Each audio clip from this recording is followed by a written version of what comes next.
परिषदेमध्ये आढावा बैठक ही घेण्यात आली।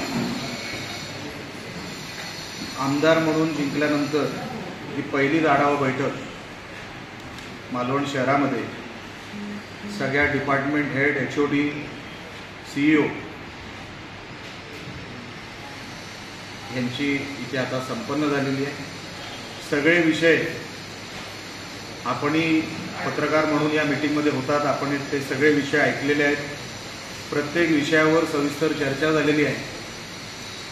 प्रत्येक विषयावर फक्त चर्चा न करता त्याच्यावरती उपाय काय काढता येईल, काही विषय हे जागेवर सोडवले गेले, काही विषयांसाठी जी टेक्निकल अडचण आहे ती अधिकाऱ्यांनी मला सांगितली, मी समजून घेतली, जी प्रशासनाकडे द्यायची आहे ती प्रशासनाकडे, जी काही अडचणीचे विषय आहेत ते मला घेऊन जायचे आहेत, त्याची जाणीव मला झालेली आहे। आणि एक चांगलं सुंदर शहर, 21व्या शतकातलं शहर दिसण्यासाठी ज्या काही गोष्टी करणं गरजेचं आहे ते सगळं सहकार्य असेल, मदत असेल, एक आमदार या नात्याने प्रत्येक डिपार्टमेंटच्या HODनं देण्याची मी ग्वाही दिलेली आहे। आणि त्यांना असंही सांगण्यात आलेलं आहे माझ्याकडून की कसलाही हलगर्जीपणा चालणार नाही। मागच्या 10 वर्षामध्ये काही चुका झाल्या असतील,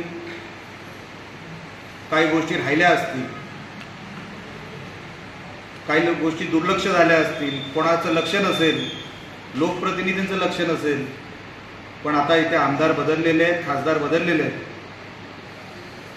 आता तसा हलगर्जीपणा चालणार नाही। आता प्रत्येकाला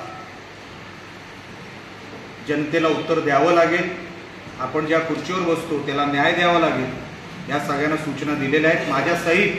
म्हणजे मी पण त्याच्यापासून वंचित नाही, मला पण ही माझीही जबाबदारी आहे। आणि म्हणून दर अधिवेशनाच्या अगोदर अशाच आढावा बैठका घेण्यात येतील।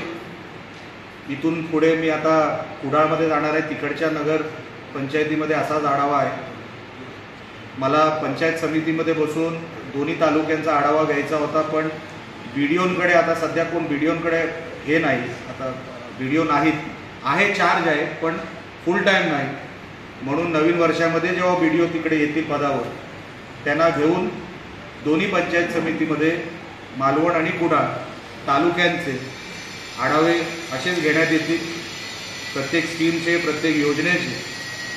आज जसं मीटिंगमध्ये सविस्तर चर्चा योजनेसकट झाली, उपायासकट झाली, तसंच प्रत्येक आढावा मीटिंगमध्ये जे मागच्या मीटिंगमध्ये झालं त्याच्यावर काय झालं, कितपर्यंत काम आलं, स्वच्छतेचं काय, प्रत्येक विषयामध्ये, आता परत मी ते सगळं रिपीट करणार नाही, आपण ते सगळे याच्यामध्ये घेतलेले आहोत।